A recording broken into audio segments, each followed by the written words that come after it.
আল্লাহ বলে দুনিয়ার জমিনে আমি কিতাব পাঠাইছি, কোরআন পাঠাইছি। এই কোরআনটা মানুষের হেদায়েতের জন্য যথেষ্ট হবে। কেউ যদি এই কোরআন পড়ে, কেউ যদি এই কোরআন মানে, কেউ যদি এই কোরআন দিয়ে নিজের জীবনকে পরিচালনা করে, এই বান্দাদের দুনিয়াতে কোনো চিন্তা নাই। ওয়ালা খাউফুন আলাইহিম ওয়ালা হুম ইয়াহজানুন, এদের দুনিয়াতে কোনো চিন্তা নাই, কবরের মধ্যেও কোনো ভয় নাই, হাসরের মধ্যেও কোনো ভয় নাই, ফুলসিরাতের মধ্যেও কোনো ভয় নাই, মিজানের পাল্লায়ও কোনো ভয় নাই। যারা আল্লাহর এই কিতাবকে যারা মানবে, আল্লাহ বলেন এই ধারাটা এমন করে আমি চালু রেখেছি, এই কিতাব মানার কারণে আমি আল্লাহ তাদেরকে জান্নাত দিয়ে দিব। বলেন সুবহানাল্লাহ। এ মুসলমান ভাইয়েরা আমার, কিতাবের মধ্যে জান্নাতের রাস্তাও দেখা দেওয়া হয়েছে, জাহান্নামের রাস্তাও দেখে দেওয়া হয়েছে। ও মুসলমান ভাইয়েরা আমার, খুব ভালো করে বোঝা লাগবে আল্লাহ তাআলা আপনাদেরকে কোন মেসেজটা দেয়। আল্লাহ বলেন ফারিকুম ফিল জান্নাহ ওয়া ফারিকুম ফিস সাইর, একটা রাস্তা তো জান্নাতে যাওয়ার জন্য দিলাম, আর একটা রাস্তা জাহান্নামের রাস্তাটাও দেখায়া দিলাম। বান্দারে, কোনটা জান্নাতের রাস্তা তাও আমি আল্লাহ তোমাকে দেখায়া দিলাম। কোন কোন কাজ করলে জান্নাতের রাস্তায় চলতে পারবা, এইটাও আমি আল্লাহ তোমাকে বুঝাইয়া দিলাম। কোনগুলো কাজ করলে জাহান্নামের পথে তুমি চলবা, বান্দা এইটা বিধানও আমি আল্লাহ তোমাকে দেখায়া দিলাম। ভালো মন্দ বুঝার জন্য মাথার মধ্যে ব্রেন দিলাম। যেই বান্দাগুলো এই কোরআনের বিধানগুলো মানবে, কোরআন দিয়ে নিজের ব্যক্তিগত জীবন, পারিবারিক জীবন, সামাজিক জীবন, রাষ্ট্রীয় জীবন, আন্তর্জাতিক পর্যায়ের জীবন পর্যন্ত যারা কোরআনের বিধান দিয়ে নিজের জীবনকে আলোকিত করবে, আল্লাহ বলেন বান্দা এই কিতাবুল্লাহ মানার কারণে আমি আল্লাহ এদেরকে জান্নাত দিয়ে দিব। বলেন সুবহানাল্লাহ। কিতাবুল্লাহ, এই ধারাটা আল্লাহ তাআলা চালু রাখছে যাতে মানুষ কিতাব দেখে দেখে দেখে দেখে নিজের জীবনকে সাজাইতে পারে। কথা ঠিক কিনা কন? আর একটা ধারা আল্লাহ তাআলা রাখছেন, সেটা হলো রিজালুল্লাহ। সেটা কি? রিজালুল্লাহ। এটা কোনো ব্যক্তি হতে পারে। এক্সাম্পল হিসেবে বলতে চাই, নবীরা হলো রিজালুল্লাহ। কিতাব এই জমিনের মধ্যে চিরজীবন নাও থাকতে পারে, কারণ দুনিয়ার মানুষের অবস্থা আল্লাহ তাআলা জানেন। কি জানে কি জানে না? কিতাব যদি এই জমিনের মধ্যে না থাকে, এই জমিনের মধ্যে কিছু মানুষ আছে, এই মানুষগুলোর সিনার ভিতরে এই কিতাবগুলো সংরক্ষণ আছে, আছে না নাই? আজকে আপনাদের মাদ্রাসা থেকে যারা হাফেজ হবে, এদের সিনাটা কি আছে?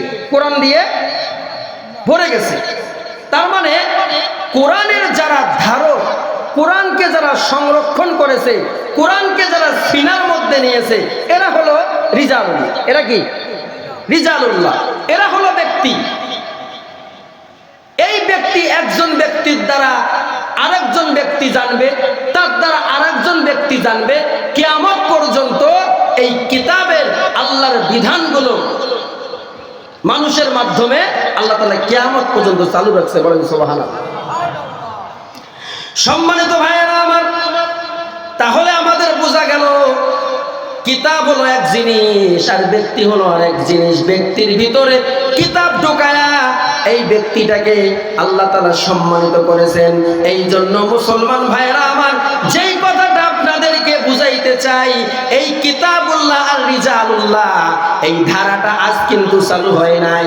আজ থেকে 10 বছর আগেও চালু হয় নাই, 100 বছর আগেও চালু হয় নাই, 1000 বছর আগেও চালু হয় নাই। আল্লাহ বলেন বান্দা, এই ধারাটা কখন চালু হলো? যখন হযরতে আদম আলাইহিস সালাম দুনিয়ার জমিনে আল্লাহ তাআলা তাকে সৃষ্টি করলেন, জান্নাতের মধ্যে 40,000 বছর রাখলেন, 40,000 বছর পরে দুনিয়ার জমিনে আনলেন। এরপরে এই রিজালুল্লাহ আদম ও সফিউল্লাহর ভিতরে কোরআনের জ্ঞান, কোরআনের ইলম ঢোকায়া দিয়ে আল্লাহ তাআলা আদম আলাইহিস সালামের মাধ্যমে এই কিতাবুল্লাহ আর রিজালুল্লাহর ধারাটা চালু করলেন। আদম আলাইহিস সালাম থেকে এই ধারাটা আল্লাহ তাআলা চালু করেছে। তবে মজার বিষয় হলো, প্রত্যেকটা নবীকে আল্লাহ তাআলা সৃষ্টি করেছেন, প্রত্যেকটা নবীকে আল্লাহ তাআলা সৃষ্টি করেছেন ওই নবীর উম্মতদের জন্য। কার জন্য? ওই নবীর উম্মতের জন্য। আর আপনার আমার নবীকে আল্লাহ তাআলা সৃষ্টি করেছেন আমাদের নবী সকল উম্মতেরও নবী, সকল নবীদেরও নবী। সুবহানাল্লাহ। এজন্য আল্লাহ বলেন ইয়ারফাইল্লাহুল লাযিনা আমানু মিনকুম ওয়াল লাযিনা উতুল ইলমা দারাজাত। ভালো করে বুঝবেন, দুনিয়ার জমিনে যতগুলো মানুষ আছে, যদি 850 কোটি মানুষ এই দুনিয়াতে থাকে, এই 850 কোটি মানুষের মধ্যে আল্লাহ তাআলার কাছে কিছু স্পেশাল মানুষ আছে। সুবহানাল্লাহ। 850 কোটি মানুষের মধ্যে আল্লাহ তাআলার কাছে কিছু স্পেশাল মানুষ আছে। এই স্পেশাল মানুষগুলো হলো আল্লাযিনা আমানু, যারা ঈমান আনছে। কি আনছে? ঈমান আনছে। তার মানে যারা ঈমানদার এরা আল্লাহর কাছে স্পেশাল। এরা আল্লাহর কাছে কি স্পেশাল? যারা বেঈমান এরা আল্লাহর কাছে স্পেশাল নয়। যারা হিন্দু এরা স্পেশাল নয়। যারা খ্রিস্টান এরা স্পেশাল নয়। যাদের ভিতরে ঈমানের দৌলত আছে এই মানুষগুলো আল্লাহ তাআলার কাছে কি স্পেশাল মানুষ, কারণ এদের ভিতর কি আছে? ঈমানের দৌলত আছে। কথা ঠিক কিনা কারণ? তাহলে ঈমানদার কারা? বলে যারা বিশ্বাস করছে। কি বিশ্বাস করছে? ছোট্টবেলায় পড়েছিলাম, মক্তবের মধ্যে গেছিলাম, মক্তবের মধ্যে হুজুর শিখাইছে আমানতু বিল্লাহি, যারা আল্লাহকে না দেখে দেখে বিশ্বাস করেছে এরা ঈমানদার। কথা ঠিক কিনা? ওয়া মালাইকাতিহি ওয়া কুতুবিহি ওয়া রাসূলিহি ওয়াল ইয়াউমিল আখিরি ওয়াল কদরি খাইরিহি ওয়া শাররিহি মিনাল্লাহি তাআলা। এখানে 7টা কথা বলা হয়েছে। যারা আল্লাহকে না দেখে বিশ্বাস করছে এরা হলো ঈমানদার। ও মুসলমান ভাইয়েরা আমার, আপনারা একটু জবাব দেন তো, এই চামড়ার চোখ দিয়ে কি কোনোদিন আমরা আল্লাহকে দেখছি? এ বন্ধু, এই চোখ দিয়ে কি আল্লাহর দর্শন পাওয়া সম্ভব? চামড়ার চোখ দিয়ে আল্লাহকে দেখা যায় না। মুসা আলাইহিস সালাতু ওয়াস সালাম কোহে তুরে, তুর পাহাড়ের মধ্যে যায়। হঠাৎ করে মুসা নবী রাস্তা দিয়ে যায়, আল্লাহ তাআলা আসমান থেকে মুসা আলাইহিস সালামের উপর আওয়াজ পাঠায়, ইয়া মুসা ফাখলা'না আলাইক ইন্নাকা বিল ওয়াদিল মুকদ্দাসি তুওয়া। আল্লাহ মুসা নবীকে বলে, মুসা রে, এটা হলো পবিত্র জমিন, এই জমিনের মধ্যে জুতা পরে হাঁটা যাবে না। এ মুসা, জুতা খুলে তারপরে প্রবেশ করো। হযরতে মুসা আলাইহিস সালাতু ওয়াস সালাম অবাক হয়ে যায়, বলে আমাকে জুতা খোলার আওয়াজ কে দিল? ডান দিক থেকে আওয়াজ দিলে ডান দিক থেকে আসে, বাম দিক থেকে কেউ ডাক দিলে বাম দিক থেকে আওয়াজ আসে, সামনের দিক থেকে কেউ ডাক দিলে সামন থেকে আওয়াজ আসে, পিছন দিক দিয়ে কেউ ডাক দিলে পিছন দিক দিয়ে আওয়াজ আসে। আমাকে জুতা খোলার আওয়াজ কে দিল?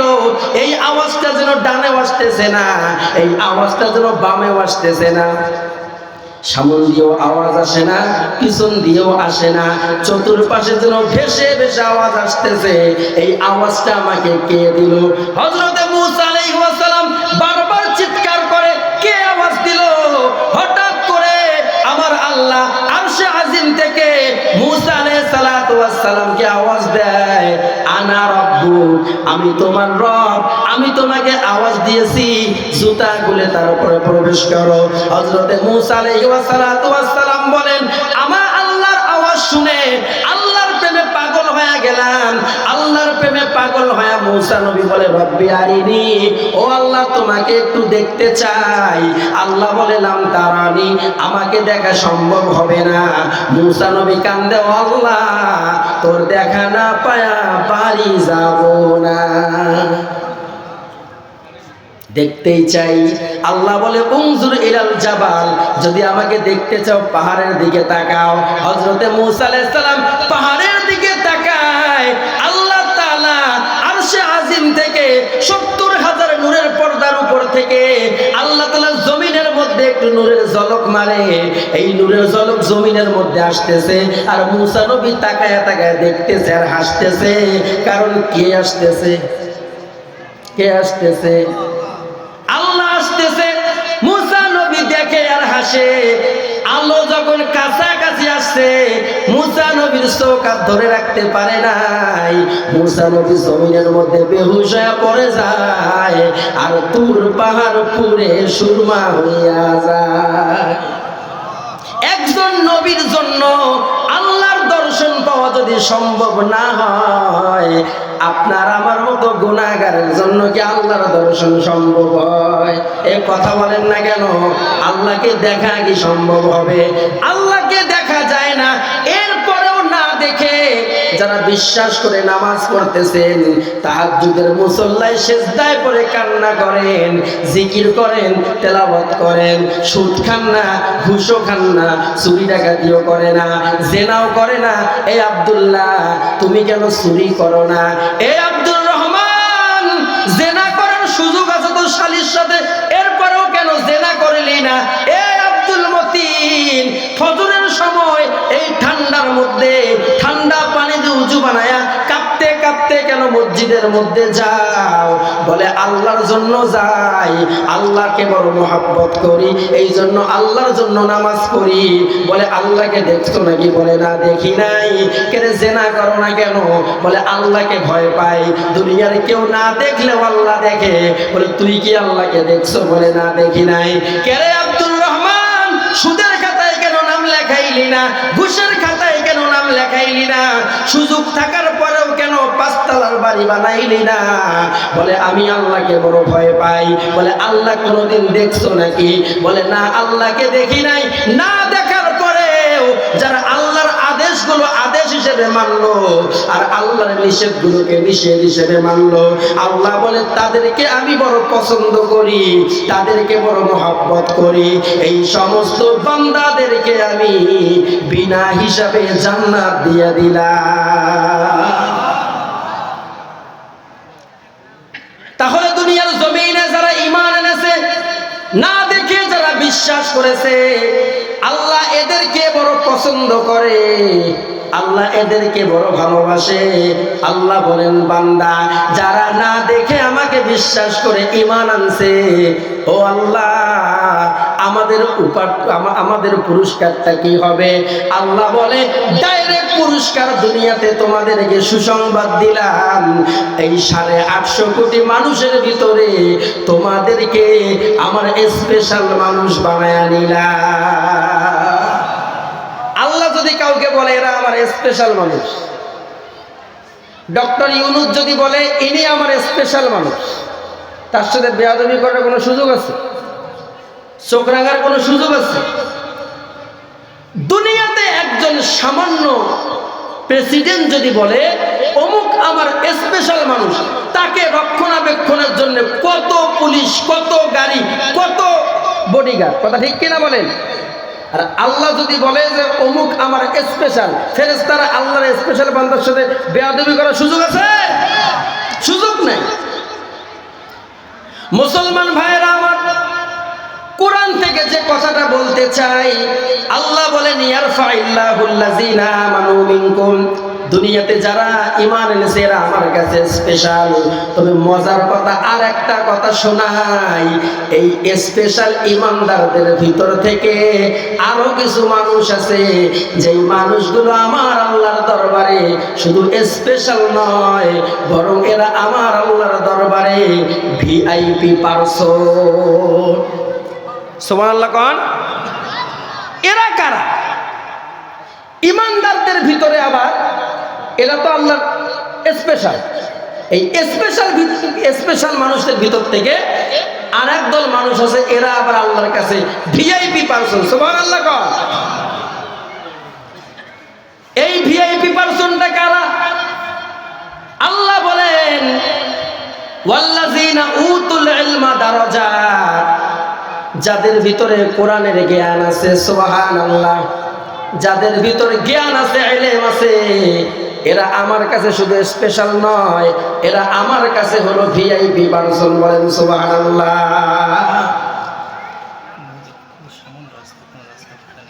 কোনটা সামনে? সম্মানিত ভাইরা যারা রাস্তায় আছেন শোনেন, মহিলা প্যান্ডেলের রাস্তা এটা, আপনারা রাস্তায় এভাবে ব্লক করিয়েন না, মা বোনদেরকে প্যান্ডেল পর্যন্ত যাওয়ার সুযোগ করে দেন।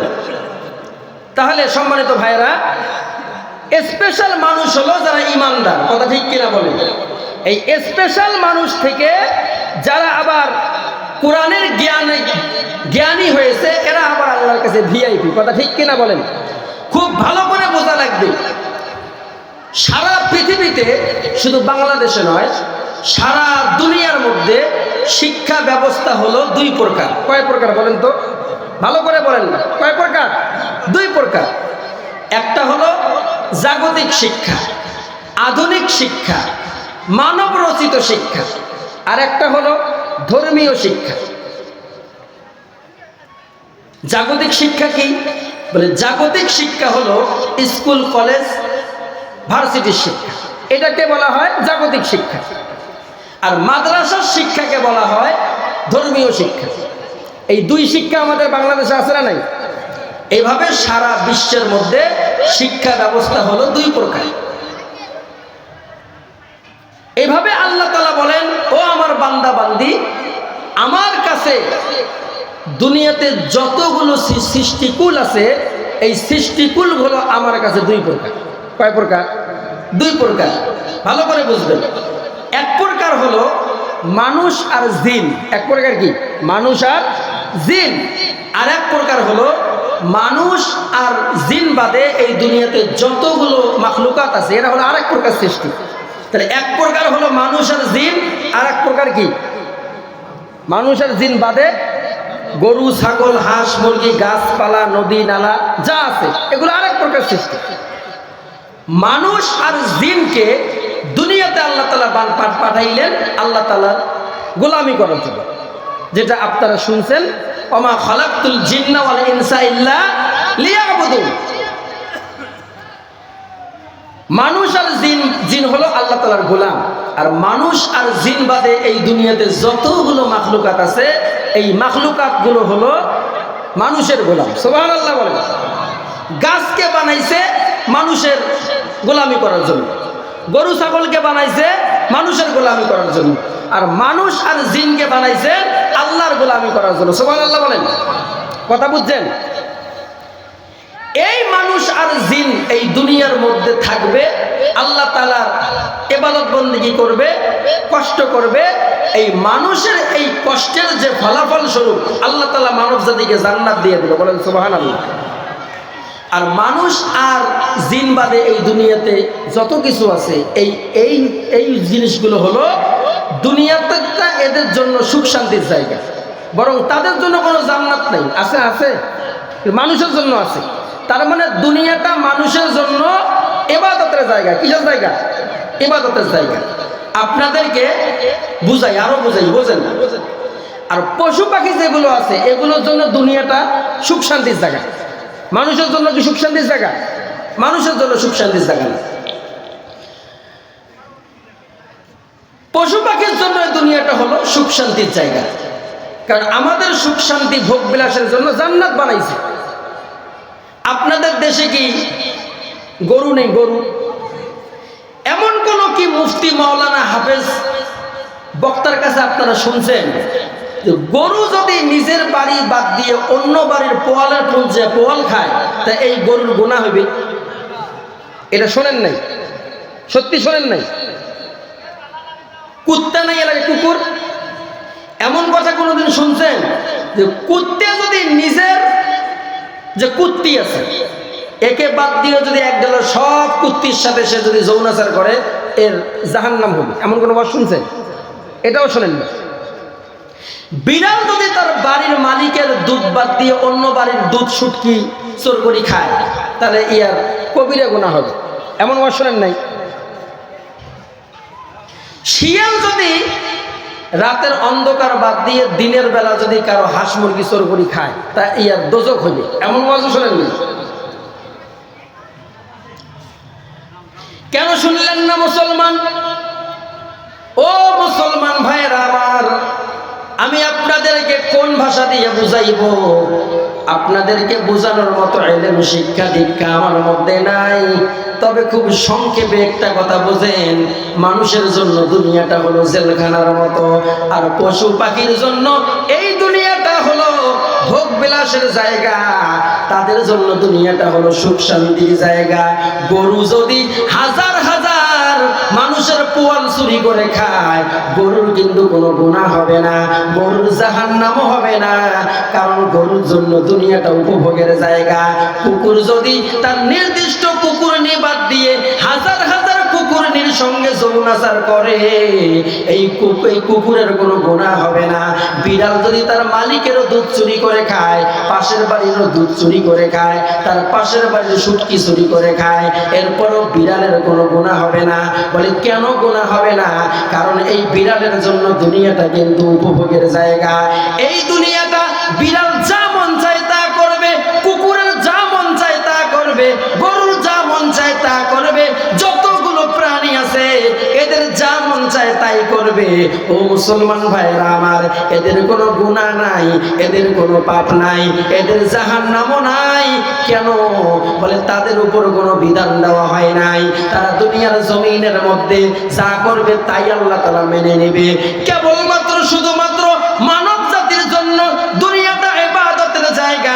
এই দুনিয়াটা তাদের জন্য আরামায়েশের জায়গা নয়, দুনিয়াটা তাদের জন্য ভোগ বিলাসের জায়গা নয়। আল্লাহ বলেন, বান্দা যারা দুনিয়াতে ঈমান আনছে এদের জন্য দুনিয়াটা জেলখানা বানায়া দিছি।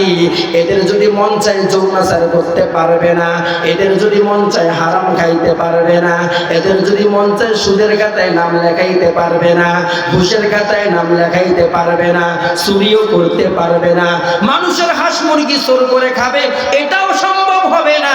ও মুসলমান ভাইরা আমার, আমি কোন ভাষা দিয়ে আপনাদেরকে বোঝাই? কারণ মানুষের জন্য দুনিয়াটা হলো ইবাদতের জায়গা।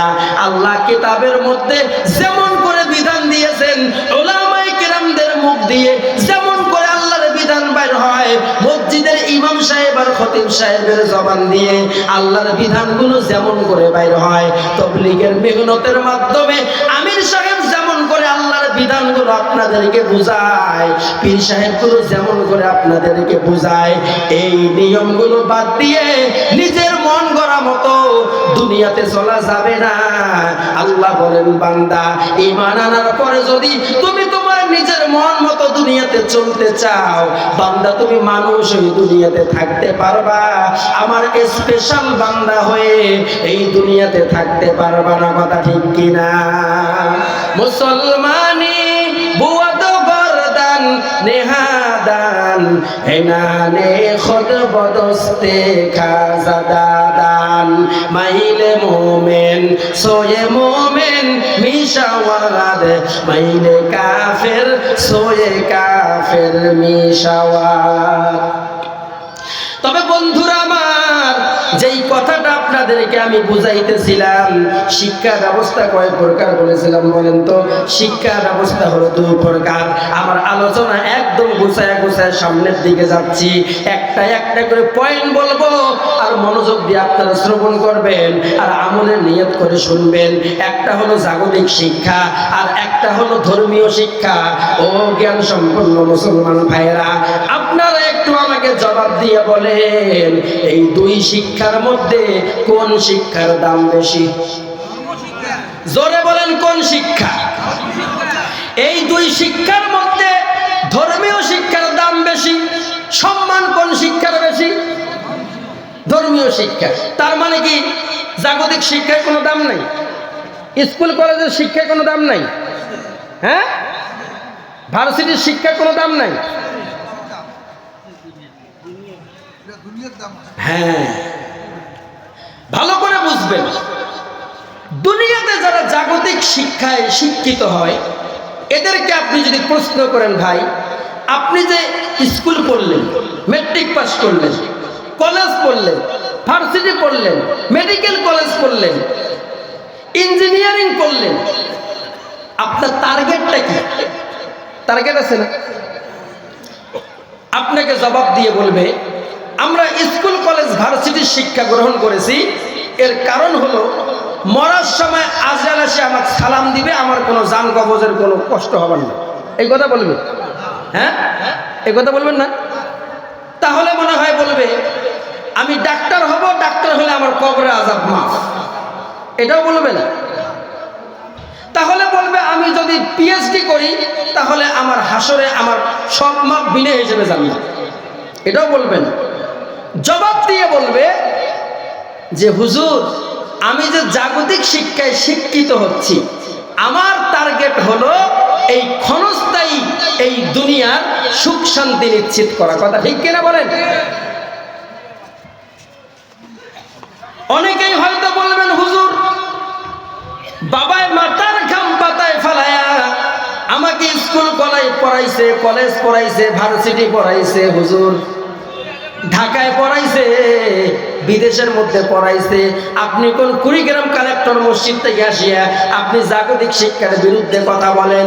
ও এলাকার মুসলমান ভালো করে বুঝবেন, আল্লাহর কসম করে বলি, আমিও মাদ্রাসায় পড়াশোনা করেছি, হাফেজ হইছি, দাওরায় হাদিস পাস করেছি, এরপরে বন্ধুরা আমার জাগতিক শিক্ষায় আমি মাস্টার্স পর্যন্ত পড়াশোনা করেছি।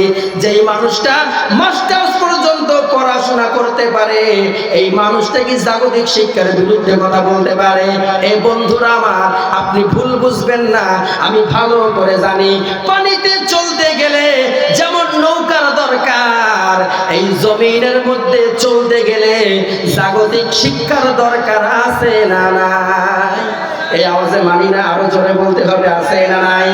ও হুজুর, জাগতিক শিক্ষা দুনিয়ার জন্য কেমন দরকার? এ মুসলমান ভাইয়েরা আমার, এই যে লাইটটা বানাইছে, এই লাইটটা আলো দেয়, অন্ধকারটা আলোকিত হয়েছে। শ্রোতারা বক্তাকে ভালো করে দেখে, বক্তাও শ্রোতাদেরকে ভালো করে দেখতে পায়। আমি আপনাদেরকে প্রশ্ন করতে চাই, এই লাইটটা কি কোনো মুহাদ্দিস বানাইছে? হ্যাঁ, এই গরমের মধ্যে ঘুমে যায় না, পাখা ফ্যান পাখা দেয়, বাতাস দেয়, ঘামের শরীর ঠান্ডা হয়, আপনি আরামে ঘুমান। ওই ফ্যানটা কি কোনো মাওলানা বানাইছে? মাইকের মধ্যে কথা বললে 10 মাইল দূর থেকে আওয়াজ যায়, অনেক মা বোনেরা আছে আসতে পারে এই বাড়ির থেকে ওয়াজ শোনে, অনেক বাবারা অসুস্থ বাড়ি থেকে ওয়াজ শোনে। এইটা কি কোনো মুফতি সাহেব বানাইছে? তীব্র গরমের মধ্যে এসি, এয়ার কন্ডিশন, শীতাতপ নিয়ন্ত্রিত আপনাকে পুরো রুমটাকে একদম ঠান্ডা করে দেয়, এইটা কোনো মুফাসসির বানাইছে? বন্ধুরা আমার, আমি আপনাদেরকে কি বুঝাইতে চাই, শুধু ধর্মীয় শিক্ষা দিয়ে দুনিয়া চলা যায় না। এই দুনিয়াতে চলতে গেলে এই জাগতিক শিক্ষার দরকার আছে না নাই? তবে বন্ধুরা আমার, যিনি সর্বপ্রথম লাইটটা বানাইছেন, তিনি এই লাইটের আলো ভোগ করছেন যতদিন দুনিয়াতে বেঁচে ছিলেন ততদিন, নাকি? যিনি লাইটটা বানাইছেন, যেই বৈজ্ঞানিক, তার মরার পরে তার কবরের মধ্যে কয়টা লাইট দিছে? একটাও দেয় না। যিনি ফ্যানটা বানাইছে, তার মৃত্যুর পরে তার কবরের মধ্যে কয়টা ফ্যান দিছে? একটা ফ্যানও দেয় নাই। তার মানে বোঝা গেল জাগতিক শিক্ষা, এই শিক্ষার দাম আছে, এই শিক্ষার মান আছে, এই শিক্ষার সম্মান আছে। বলে এই শিক্ষার দাম আর এই শিক্ষার মান, এই শিক্ষার সম্মান কতদিন? বলে নাকের মধ্যে, দেহের মধ্যে নিঃশ্বাসের আপ ডাউন আছে যতদিন। কথা ঠিক কি না? দেহ থেকে যখন নিঃশ্বাসের আপ ডাউন দূর হয়ে যাবে, এই জাগতিক শিক্ষার দাম, জাগতিক শিক্ষার মান শেষ হয়ে যাবে। কথা ঠিক কি না? বন্ধুরা আমার, আরো ভালো করে বোঝা লাগবে, জাগতিক শিক্ষায় যারা শিক্ষিত হয় এদের দাম নাই, এদের সম্মান নাই। আমি একবারও বলি না, এদের সম্মান আছে, এদের দাম আছে। এই দামটা আছে বটে, তবে এই দামটা হইতে একটু সময় লাগে, এই সম্মানটা হইতে একদিন সময় লাগে। নাকি কেজি 1 মধ্যে ভর্তি হয় এই শিক্ষিত হয়ে গেছে? হ্যাঁ, আপনি তাকে সালাম দিবেন, মেট্রিক পাশক সালাম দিবেন। বন্ধুরা আমার, কেজি থেকে শুরু করে একদম মেট্রিক পাস করলো, এই 2025 সালে মেট্রিক পাশের কোনো দাম আছে? আইএ পাশের দাম আছে? ডিগ্রি পাশেরও দাম নাই, বলে অনার্স পাস করছে দাম নাই, মাস্টার্স পাস করছে দাম নাই। বলে দামটা হবে কখন? বলে চাকরির চেয়ারে বসবে যখন। বলে দামটা হবে কখন? বলে অফিসারের পদ পাইবে যখন। যতক্ষণ পর্যন্ত একজন শিক্ষিত, জেনারেল শিক্ষিত যতক্ষণ পর্যন্ত গন্তব্যে পৌঁছার পরে চাকরির চেয়ারে বসবে না, ততক্ষণ পর্যন্ত আমরা আমাদের চামড়ার চোখ দিয়ে দেখছি ওই শিক্ষিতকে মানুষ দাম দিতে চায় না। অনেক রিক্সাওয়ালা আছে মেট্রিক পাস, না নাই? অনেক রিক্সাওয়ালা আছে ডিগ্রি পাস, মাস্টার্স পাস আছে, পরিচয় গোপন করি আছে, তবে আছে। বন্ধুরা আমার, গভীরভাবে শোনা লাগবে। তাহলে একজন জেনারেল শিক্ষিতর দাম আছে, এই দামটা হইতে একটু সময় লাগে কি লাগে না? একটু সময় লাগে। তবে বন্ধুরা আমার, আমি যে কথাটা আপনাদেরকে বুঝাইতে চাই, এই মাদ্রাসার শিক্ষাটা কেমন, ধর্মীয় শিক্ষাটা কেমন, এই শিক্ষার দামটা কেমন। ও বন্ধুরা আমার, আমার আল্লাহ ডাক দিয়ে বলে, বান্দা কেজি 1 থেকে শুরু করে মাস্টার্স পাস করলো, এরপরে চাকরির চেয়ারে বসে নাই, তোমরা তাকে দাম দিতে চাও না।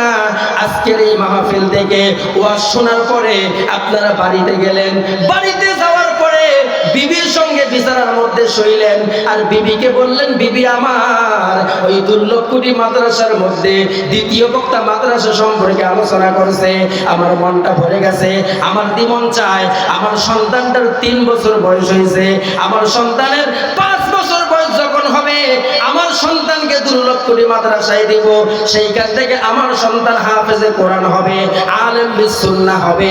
আপনি নিয়ত করেছেন। আল্লাহ বলে, বান্দা এখনো মাদ্রাসায় যাও নাই, মাদ্রাসার রেজিস্ট্রেশন খাতার মধ্যে এখনো তোমার নামটা লেখা হয় নাই, শুধু বান্দা নিয়ত করেছো, এই নিয়ত করার কারণে তোমার আমল নামায় আমি আল্লাহ সওয়াব লিখে দিলাম। তাহলে এই শিক্ষার দাম আছে না নাই? যেখানে নিয়ত করলেই সওয়াব হয়। ও বন্ধুরা আমার, একটা একটা করে পয়েন্ট বোঝা লাগবে, একটু ইকো বাড়ায়া দেন। এ বন্ধুরা আমার, এখন আপনার সন্তানটার বয়স হয়ে গেছে 5 বছর, আপনার বিবি ডাক দিয়ে বলে, স্বামী আমার, আপনি আমার সন্তানকে মাদ্রাসায় দেওয়ার নিয়ত করেছেন, মাদ্রাসায় পড়ার মতো বয়সের সন্তান উপনীত হয়ে গেছে, ও স্বামী আমার মার্কেটে চলে যান, সুন্দর পাঞ্জাবি পায়জামা নিয়ে আসেন। বন্ধুরা আমার, এবার সুন্দর পাঞ্জাবি পায়জামা নিয়ে আসা হলো, পাঞ্জাবি পায়জামা এনে সন্তানকে পরাইয়া দেওয়া হলো। বাবা চলো মাদ্রাসায় যাই, মাদ্রাসার দিকে রওনা হয়ে গেছে, এখনো মাদ্রাসা যায় নাই, মাদ্রাসার খাতার মধ্যেও ভর্তি হয় নাই, আলিফ বা তো এখনো পড়ে নাই। আল্লাহর নবী বলেন, ওলামায়ে কেরাম আছে অসংখ্য গণিত, জিজ্ঞেস করে দেখবেন আমি আসাদুজ্জামান মিথ্যা কথা বলি নাকি, এখনো মাদ্রাসা যায় নাই, বাড়ির থেকে বাইর হয়েছে। আল্লাহর নবী হাদিস বর্ণনা করেন, ক্বালা রাসূলুল্লাহি সাল্লাল্লাহু আলাইহি ওয়াসাল্লাম, মান সালাকা তরিকান ইয়ালতামিসু ফীহি ইলমান সাকালাল্লাহু বিহি তরিকান ইলাল জান্নাহ আও কামা ক্বালা আলাইহি সালাতু ওয়াস সালাম। আল্লাহর নবী ডাক দিয়ে বলে, উম্মতের দল, কোন বান্দা যদি ইলমে দ্বীন শিক্ষা করার জন্য, ধর্মীয় শিক্ষা করার জন্য বাড়ির থেকে যদি কোনো বান্দা বের হয়, এই বাড়ির থেকে বের হওয়ার কারণে, বাড়ির থেকে বের হওয়ার সাথে সাথে আও তরিকান ইলাল জান্নাহ, ওই বান্দার জন্য জান্নাতের রাস্তা আমি আল্লাহ সহজ করে দেই। আল্লাহু আকবার, কোন আল্লাহু আকবার। এখনো মাদ্রাসায় যায় নাই, এখনো মাদ্রাসার রেজিস্ট্রেশন খাতার মধ্যে তার নামটাও লেখা হয় নাই, এখনো বান্দা মাদ্রাসায় ভর্তি হয় নাই, তাতে যদি জান্নাতের রাস্তা সহজ হয়ে যায়, মুসলমান ভাইয়েরা আমার, আমাকে জবাব দেওয়া লাগবে, এই ধর্মীয় শিক্ষার দাম আছে না নাই? মুসলমান ভাইয়েরা আমার, এখন মাদ্রাসায় গেল, হুজুরের সঙ্গে মত বিনিময় হলো, হুজুর আমার সন্তানকে মাদ্রাসায় দিব, নামটা ভর্তি করায় নেন। হুজুর বলল, নাম কি? বলে নাম হলো আব্দুল্লাহ। বাবার নাম কি? বলে আব্দুর রহমান। মাদ্রাসার ভর্তি খাতার মধ্যে নাম লেখা হয়ে গেল, এখনো আলিফ বা তায় পড়ে নাই। আল্লাহ বলেন, বান্দা মাদ্রাসার খাতায় তার নামটা লেখা হওয়ার কারণে কারণে এই বান্দাটাকে আমি তলবে ইলমের মর্যাদা দিয়ে দিলাম। ও বন্ধুরা আমার, আমি কোন ভাষা দিয়ে আপনাদেরকে বুঝাইবো? আমি শুরুতে আপনাদেরকে বলছিলাম, আপনাদেরকে বুঝানোর মতো ইলম শিক্ষা দীক্ষা আমার মধ্যে নাই, আমার ইলম নাই, আমার জ্ঞান নাই, আমি আপনাদেরকে কোন ভাষায় বুঝাইবো? তবে বন্ধুরা আমার, এই কথাটা আপনাদেরকে বুঝাইতে চাই, একজন তলবে ইলমের কেমন দাম হতে পারে। বলে কেমন দাম? ও বন্ধুরা আমার, আমি আসাদুজ্জামান যদি প্রশ্ন করি, সারা বিশ্বের মধ্যে যতগুলো দেশ আছে, এই সবগুলো দেশের মধ্যে পাওয়ারফুল দেশ কোনটা? আমেরিকা। কোন দেশ? ভাই মাইক অন করে কে? পাওয়ারফুল দেশ কোনটা বলেন? আমেরিকা। আমেরিকার প্রেসিডেন্ট যদি বাংলাদেশে আসে,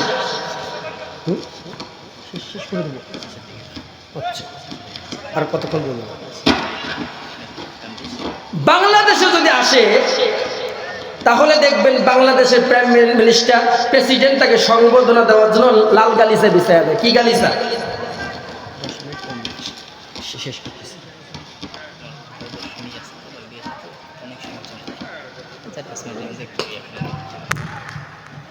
বাংলাদেশের প্রাইম মিনিস্টার তাকে সংবর্ধনা দেওয়ার জন্য এয়ারপোর্টে যায়, বলে আপনার পা জমিনে ফেলতে দিব না, লাল গালিচায় দিব। কোথায় দিবেন?